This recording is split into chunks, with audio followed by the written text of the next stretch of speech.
Jinwoo stood in the center of the massive chamber, his human form looking tiny against the towering alien delegates that surrounded him. The Galactic Council chamber on Centauri Prime Station was built to make visitors feel small, and it worked. 12 different alien species sat in their elevated seats, looking down at the lone human ambassador like judges at a trial. The air tasted metallic and cold. Strange lights flickered overhead, casting moving shadows across walls covered in symbols from a dozen different worlds.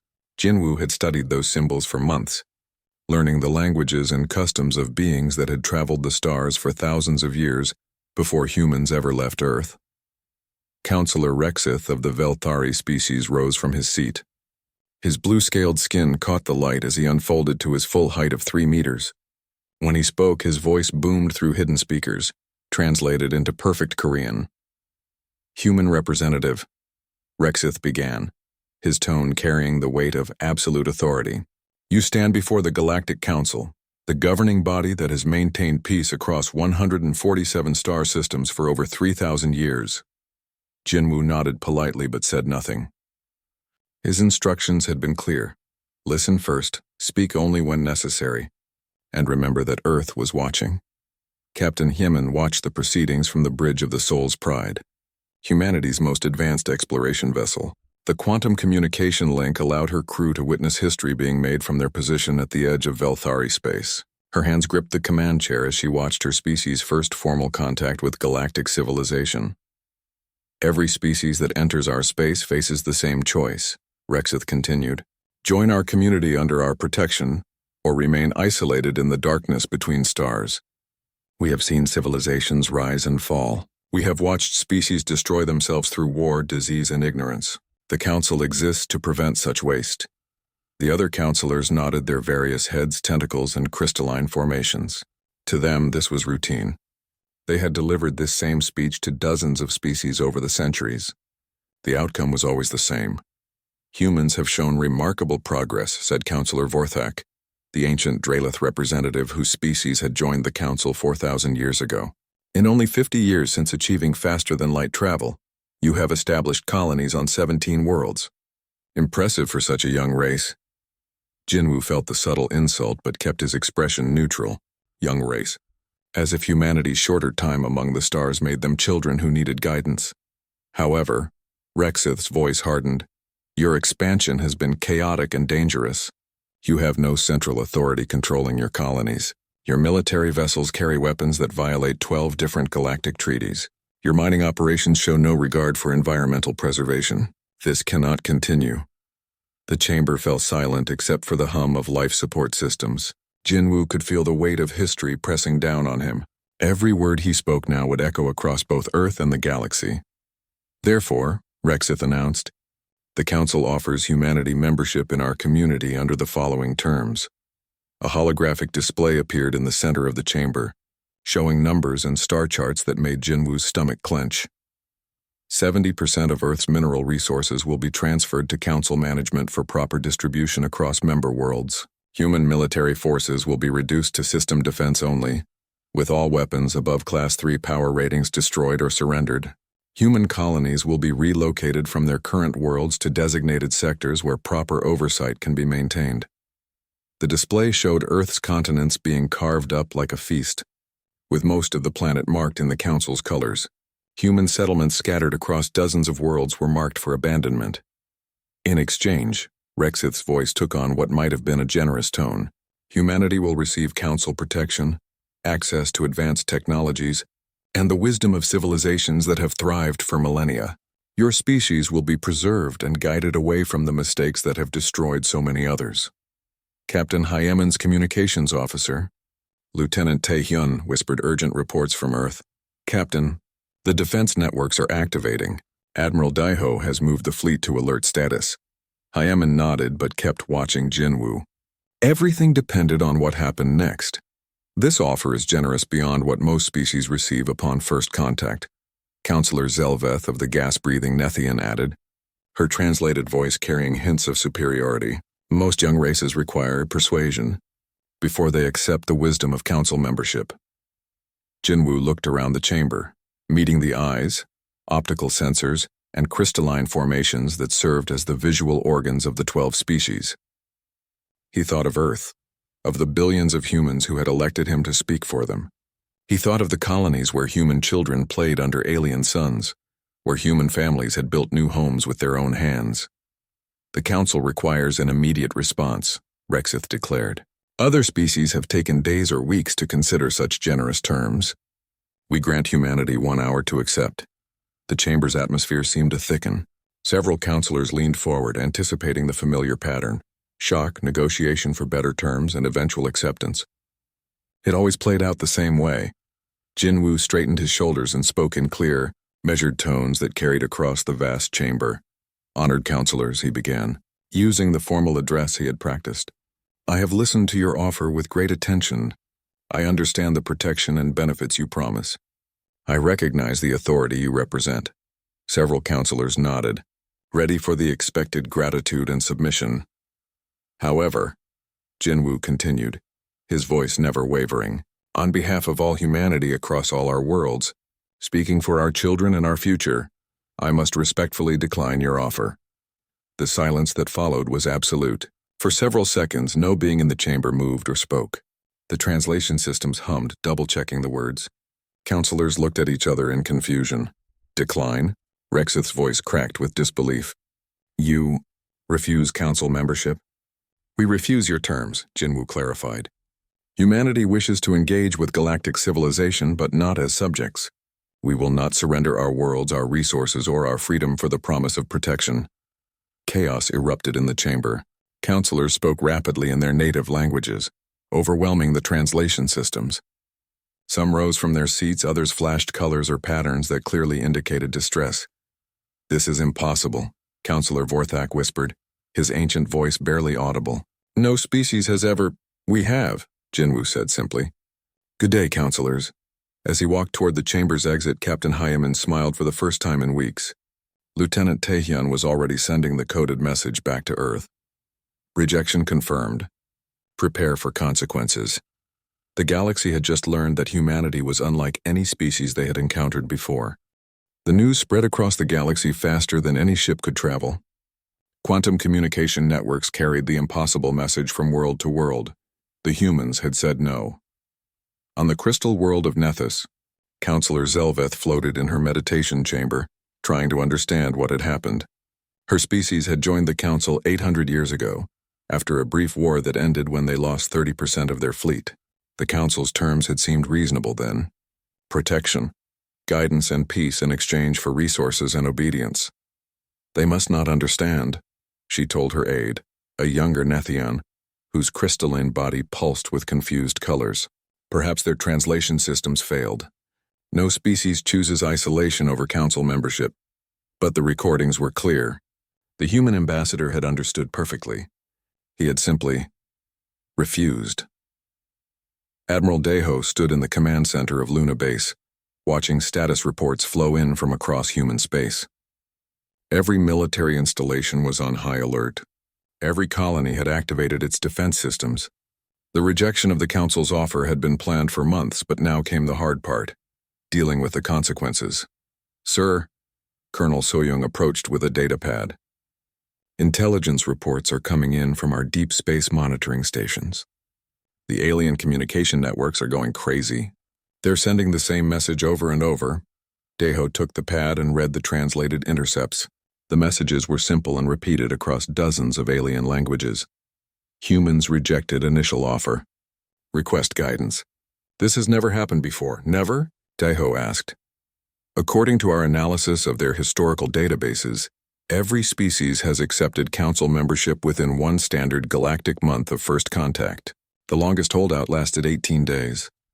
On the ring world of HFY-Prime, Elder Counselor Rexith paced in his private chambers. His scaled feet clicked against the metal floors. He reviewed files on every species that had joined the Council in the past 1,000 years. The pattern was always the same: initial contact, demonstration of superior technology, generous offer of membership, brief consideration period, acceptance.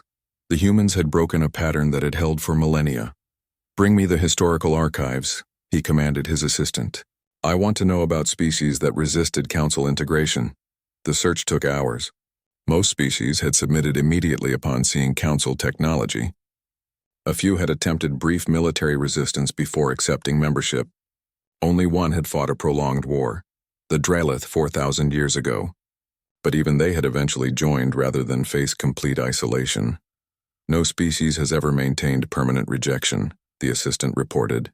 Economic and technological isolation always forces acceptance within 50 standard years. But as Rexith studied the human files, something bothered him. Their expansion pattern was wrong. Most species developed slowly, building a few colonies near their homeworld before venturing further. Humans had spread across dozens of systems in just 50 years, establishing settlements that seemed almost randomly scattered. Engineer Taehyun worked in the hidden construction facility beyond Pluto's orbit, where the orbital mechanics made detection nearly impossible. For 20 years, humanity had been building something the aliens knew nothing about. The rejection of the Council's offer meant it was time to reveal their work. How many ships are ready? Admiral Daeho's voice came through the secure communication link. 43 combat vessels, Taehyun reported, plus the defensive platforms around Earth and the outer colonies. The Council thinks we have maybe a dozen ships total. Good. Keep them hidden until we need them. The facility around Taehyun buzzed with activity. Human engineers and workers who had spent decades in secret were finally preparing for their moment. Every ship had been designed using captured alien technology, but improved with human engineering and a human understanding of warfare. Dr. So-Young analyzed intercepted alien communications from her laboratory on Luna Station. The xenobiologist had spent years studying how different species thought and communicated. What she found in the recent intercepts worried her. They literally cannot understand rejection, she reported to the Defense Council. Their language has no word for a species that refuses Council membership. They're treating it like a technical malfunction. What does that mean for us? Admiral Daeho asked. They'll try to fix the malfunction, probably with force. On distant SciFiPrime, War Commander Zelktos received his orders with surprise. He had spent 2 centuries managing integration conflicts, brief police actions against species that needed encouragement to accept Council membership. Most lasted less than a week. Dispatch Enforcement Fleet 7 to the human home system. His orders read, Standard Integration Protocol. Expected resistance, minimal. Zelktos studied the human file. Young species, limited technology, small fleet. He assigned 200 ships to the mission, which was probably 10 times more than necessary. But the Council wanted to make an impression. Captain Jiho received the alarm on his stealth ship, the Incheon Ghost, while conducting surveillance near the Veltari military bases. His ship was invisible to alien sensors, using technology reverse-engineered from captured Council vessels and improved with human innovations. Large fleet movement, his sensor officer reported. 200 ships heading toward human space. How long until they reach Earth? Jiho asked. 18 days at their current speed. Jiho activated the quantum communication array. Earth needed to know that humanity's real test was about to begin. President Minhee stood before the United Earth Assembly, looking out at representatives from every nation and colony. The chamber was built into the lunar surface, its transparent dome showing Earth hanging in the black sky above. The aliens are coming, she announced simply. Not to negotiate, not to offer better terms. They're coming to force us to accept their control. The assembly fell silent. Everyone had known this moment would come when they voted to reject the Council's offer. We could still change our minds, suggested the representative from the Alpha Centauri colonies. Accept their terms, keep our people safe. Safe as slaves, Minhee replied. Safe as pets. Safe as property of beings who see us as children who need their guidance. She activated the main display, showing the approaching alien fleet. For 50 years, we've prepared for this moment. Not because we wanted war, but because we refused to accept that freedom and safety are opposites. Today, the galaxy learns that humanity chooses to be free. General Wanchik activated Protocol Phoenix from his command bunker beneath the Swiss Alps. Across the solar system, hidden bases came online. Weapons platforms that had masqueraded as mining stations revealed their true purpose.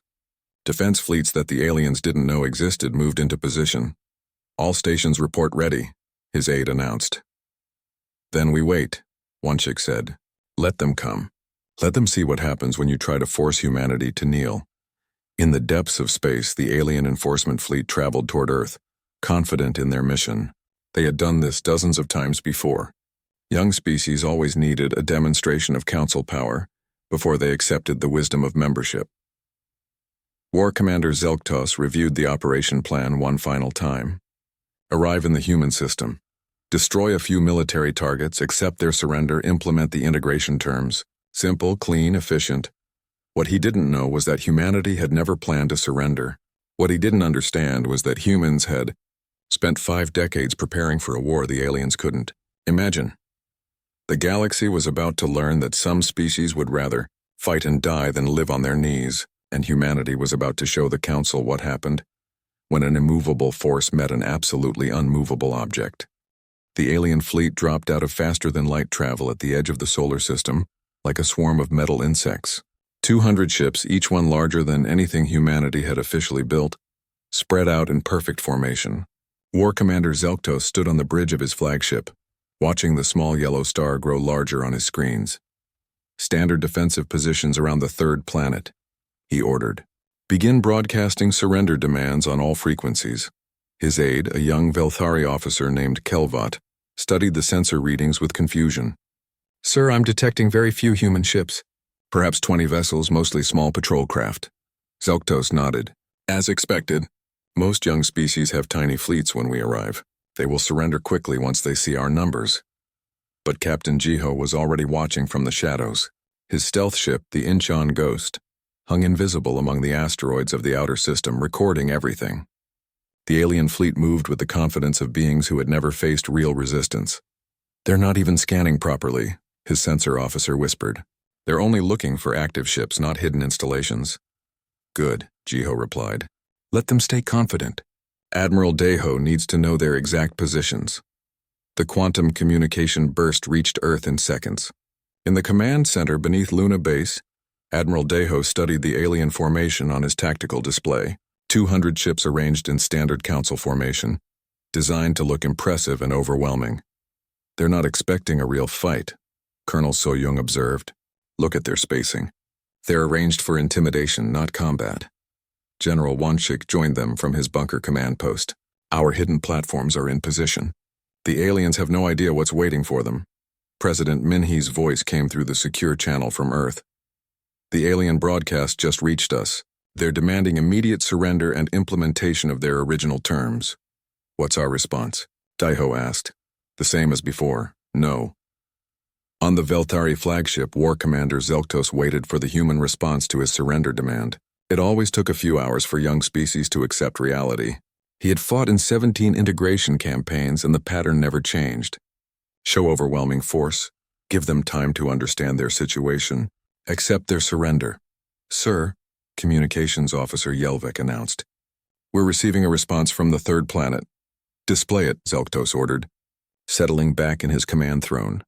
The human message was simple and broadcast on all frequencies so every ship in the fleet could hear it. President Minhee's face appeared on the main screen speaking from the Blue House in Seoul.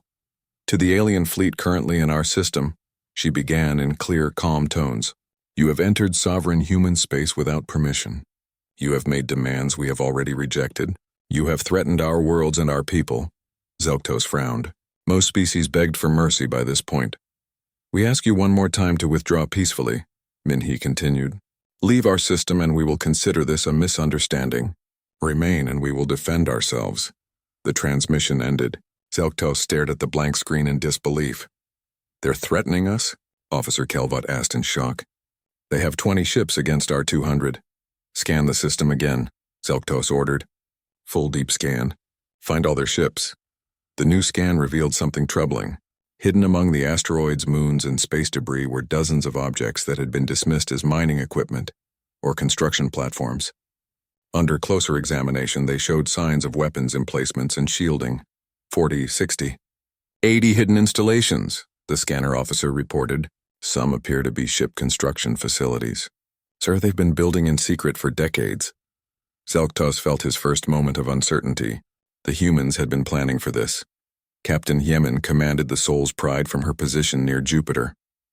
Her ship was officially an exploration vessel, but like most human ships, it carried more weapons than the aliens expected. Around her, other civilian ships took their positions.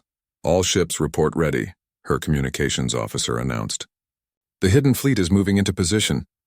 Yamin thought about her daughter back on Earth, about the human colonies spread across dozens of worlds. The aliens wanted to relocate every human settlement, to place them all under council oversight. They wanted to turn humanity into another managed species. "Not today," she whispered. Engineer Taehyun watched from the hidden construction facility as the first wave of human ships powered up their engines. 43 combat vessels that officially didn't exist. Each one built using alien technology but designed with human tactics in mind. "All ships, this is Admiral Daeho." The fleet commander's voice came through the communication system. "Today we find out if 50 years of preparation was enough. Remember, we're not just fighting for Earth. We're fighting for the right to choose our own future." War Commander Zelktos made his decision. The humans were more prepared than expected, but 200 council ships still outgunned whatever they had hidden in the system. "Begin the attack," he ordered. "Disable their orbital installations first, then accept their surrender." The alien fleet moved forward, their massive ships gliding through space toward Earth. Energy weapons charged, missile tubes loaded, shields at maximum power. It was supposed to be a demonstration, not a real battle. That's when the asteroid started shooting back. Hidden weapon platforms revealed themselves throughout the solar system. Missiles launched from installations the aliens had dismissed as mining equipment. Energy beams struck from concealed positions on moons and space stations. "Ambush!" Officer Kelvot shouted. "They're firing from everywhere!" But Zelktos quickly regained his composure. "Return fire. These are static defenses. Destroy them and move forward." The first real space battle between humans and aliens began with flashes of light that could be seen from Earth.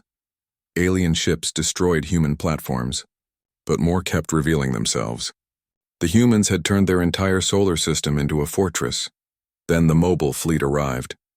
Admiral Daeho led the charge personally, his flagship the Daegu's Thunder emerging from the shadow of Mars along with 20 other ships. From the opposite direction, Captain Hyman brought her flotilla around Jupiter. From the asteroid belt came the secret construction vessels, now revealed as fully armed warships. 60 human ships, the alien scanner officer reported. "No, 80. More are appearing from stealth." "Impossible," Zelktos muttered. "They only achieved spaceflight 50 years ago." Engineer Taehyun's voice came through the quantum link to all human vessels. "Remember, we're not trying to win a fair fight. We're trying to survive. Use every advantage." The human ships moved like nothing the aliens had ever seen. Instead of the formal battle lines favored by council species, they darted and weaved through space, using asteroids and debris as cover. They targeted the alien ships' engines and weapons, not their heavily armored hulls. Captain Jiho brought the ancient ghost out of stealth behind the alien flagship. His ship was tiny compared to the massive Velthari vessel, but it carried a special weapon, a mining charge originally designed to break up asteroids, modified to punch through ship hulls. "For humanity," he whispered, and fired at point-blank range. The explosion tore through the flagship's rear sections, crippling its engines. War Commander Zelktos felt his ship shudder and list to one side. "Damage report," he shouted. "Engineering sections destroyed, main engines offline, weapons at 60% power," came the reply. Around him, the battle raged unlike anything in Council military history. Human ships that should have died from single hits kept fighting with half their systems destroyed. When human vessels were disabled, they didn't surrender. They used their remaining momentum to ram alien ships. "They're using their ships as weapons," Officer Kelvot reported in horror. "Even when they're dead in space, they're still fighting." General Wanchik watched the battle from his command bunker, coordinating the fixed defenses with the mobile fleet. The humans were losing ships, but so were the aliens. More importantly, the aliens were learning that humanity would not quit. "Sir," his aide reported, "the alien fleet is beginning to withdraw to longer range." "Let them," Wanchik replied. "They came here to intimidate us. Instead, they've learned that humans don't intimidate easily." War Commander Zelktos looked at his tactical display and felt something he had never experienced in 2 centuries of military service. Doubt. He had lost 30 ships and the humans were still fighting. Their tactics made no sense. Their willingness to sacrifice ships for minor advantages was incomprehensible, and their technology was better than it should be. "Sir," Officer Kelvot said quietly, Perhaps we should request reinforcements. From a species that achieved spaceflight 50 years ago? Zelktos replied, but his voice lacked conviction. The Battle of Sol was far from over, but already the galaxy was about to learn a new lesson. Some species could not be intimidated, could not be overwhelmed, and would not surrender no matter the odds against them. The battle had been raging for 6 hours, and War Commander Zelktos could not believe what he was seeing. The humans should have surrendered by now. Any rational species would have accepted defeat when facing such overwhelming odds. Fleet status report, he demanded from his damaged flagship. Officer Kelvot's voice was strained. 67 ships operational, 41 destroyed, 92 damaged. The humans have lost. Sir, they've lost 58 ships, but they keep fighting. Zelktos stared at the tactical display. In any previous integration campaign, losing 30% of their fleet would have been enough to secure immediate surrender. The humans had lost over 60% and were still attacking. Commander Nari led what remained of the human fighter squadrons in a desperate assault on the alien heavy cruisers. Her small ship, the Busan Warrior, had lost its shields and half its weapons, but her engine still worked and her targeting computer still functioned. All wings. "This is Nari," she broadcast to the surviving fighters. "We're not going to outgun them. We're going to outthink them." She dove toward the largest alien cruiser, weaving between its defensive fire. The alien gunners expected her to pull away at the last second, to fire her weapons and retreat like a sensible pilot. Instead, she slammed her fighter directly into the cruiser's bridge section. The explosion took out the ship's command center and left it drifting helplessly. The alien crew could not understand why a pilot would sacrifice her life for such a small advantage. "They're all insane," whispered a Velthari gunner on a nearby ship. "They fight like they have nothing to lose." But humanity had everything to lose, and that made all the difference. Dr. Yunho worked frantically in the research station hidden beneath Luna's surface, monitoring the battle and analyzing alien technology from damaged ships. Every piece of wreckage told a story about Council weaknesses. "Their shields regenerate slowly," he reported to Admiral Deho. "If we can overwhelm them with rapid, repeated attacks, they can't recover fast enough." "What about their armor?" Deho asked. "Strong against energy weapons, weaker against kinetic impacts. They're not used to ships ramming them." Admiral Deho used this information to coordinate the human fleet's attacks. Instead of trying to match the aliens in firepower, human ships used speed and unpredictability.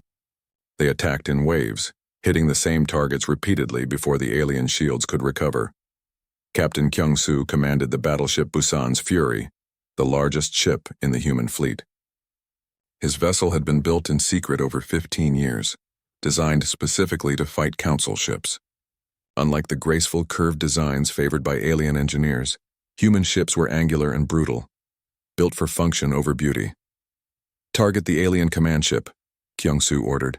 "All weapons, full power." The Busan's Fury charged directly at War Commander Zelktos's flagship.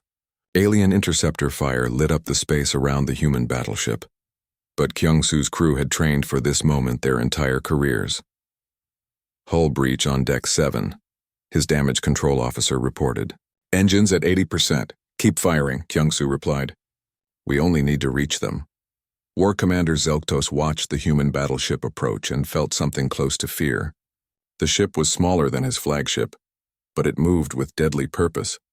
Its weapons tore through his forward shields like they were made of paper. "All ships, concentrate fire on that battleship," he ordered. Dozens of alien vessels turned their weapons on the Busan's Fury. The human ship's armor buckled and burned. Its hull split open in multiple places, but it kept coming. "Sir," Officer Kelvot said quietly, "they're not going to stop." The human battleship slammed into the alien flagship with the force of a small moon. Both ships erupted in explosions that lit up half the solar system. When the light faded, both vessels were drifting wrecks. But Captain Kyung-soo had achieved his goal.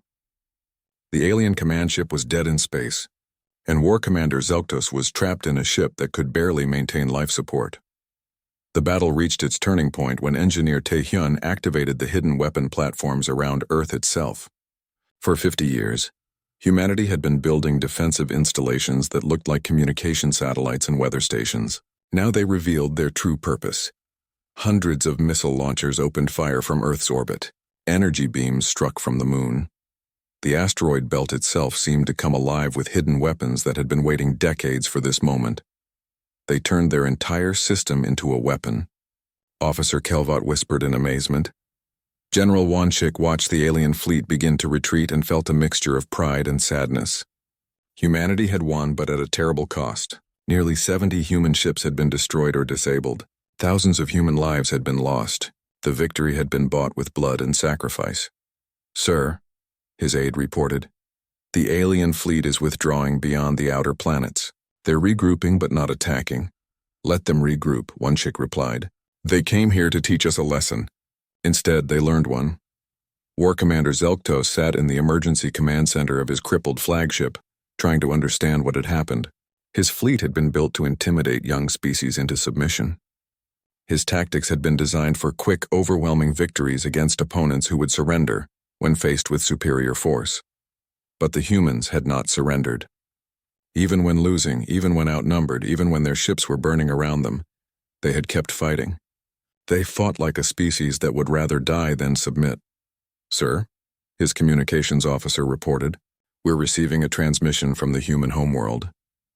"Display it," Zelktos said wearily. President Minhee appeared on the screen again, but this time she was speaking from a different location. Behind her, Zelktos could see the lights of a city that had not been touched by the battle. "Commander of the alien fleet," she began, "your attack on our system has failed. Your ships are damaged, your crews are exhausted, and you have learned that humanity will not submit to your demands." Zelktos wanted to argue, but he could not deny the truth of her words. "However," Minnie continued, "we take no pleasure in this victory. We did not want this fight. We offered you the chance to leave peacefully, and you chose war instead." The transmission paused, and Zelktos saw something in the human leader's eyes that surprised him. Sadness, not triumph. "We will give you that chance again," Minhee said. "Withdraw your fleet from our system. Return to your council. Tell them that humanity stands ready to talk, but only as equals. We will not negotiate from a position of surrender." The transmission ended, leaving Zelktos alone with his thoughts and his defeated fleet. Captain Hyemen brought her damaged ship, the Soul's Pride, alongside one of the alien vessels that had lost power during the battle. Instead of finishing off the helpless ship, she ordered her crew to offer assistance. "Sir?" her tactical officer asked in confusion. "They're enemies. They're defeated enemies," Hyemen corrected. "There's a difference." The human rescue ships moved through the battlefield, offering aid to damaged alien vessels. It was a gesture that the Council species had never seen before. Mercy shown to those who had just tried to destroy them. War Commander Zelktos received reports of human ships helping his damaged vessels and felt his understanding of warfare shift. In Council military doctrine, defeated enemies were left to die or surrender. The humans were actively saving the lives of beings who had just tried to kill them. "Why?" he asked the human captain who contacted him directly. Captain Hyemen's face appeared on his screen. "Because the war is over and you're no longer our enemies. You're just people who need help." As the alien fleet limped away from the solar system, carrying news of their defeat back to the Galactic Council, humanity began the long process of rebuilding. They had won their independence, but they had paid a heavy price for it. The galaxy was about to learn that humans fought differently, thought differently, and even showed mercy differently than any species the Council had ever encountered. And that difference was about to change everything. The emergency session of the Galactic Council had been called within hours of receiving War Commander Zelktos's report. The great chamber on Centauri Prime Station buzzed with nervous energy as representatives from 12 species tried to process the impossible news. Councillor Rexith stood at the center of the chamber, his blue scales dark with distress. In 3,000 years of Council history, no enforcement fleet had ever returned defeated. Young species simply did not win wars against the established galactic order. "The report must be mistaken," declared Councillor Yeath of the crystalline Nethian species. 200 ships against a primitive human fleet? The numbers make no sense. Ancient Councillor Vorthak of the Drylith species sat silently in his hover throne, his ancient eyes focused on data displays that told a story his colleagues refused to believe. As the oldest member of the Council, he had seen the rise and fall of civilizations across the galaxy. But he had never seen anything like this. The humans destroyed 41 of our ships, Rexith announced, his voice heavy with disbelief. Damaged over 90 more. They lost 60% of their own fleet but never offered surrender. Impossible, Counselor Zelveth insisted. All species have a breaking point. When faced with extinction, they choose survival over pride. Not these humans, Vorthak said quietly, speaking for the first time in the session. I have reviewed the battle recordings. They fought like the Dralith did 4,000 years ago.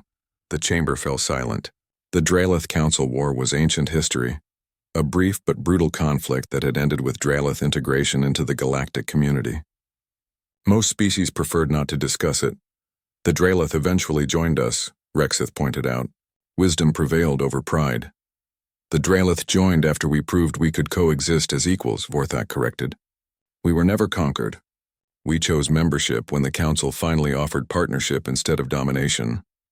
On Earth, President Minhee stood in the rebuilt command center, studying reports from across human space.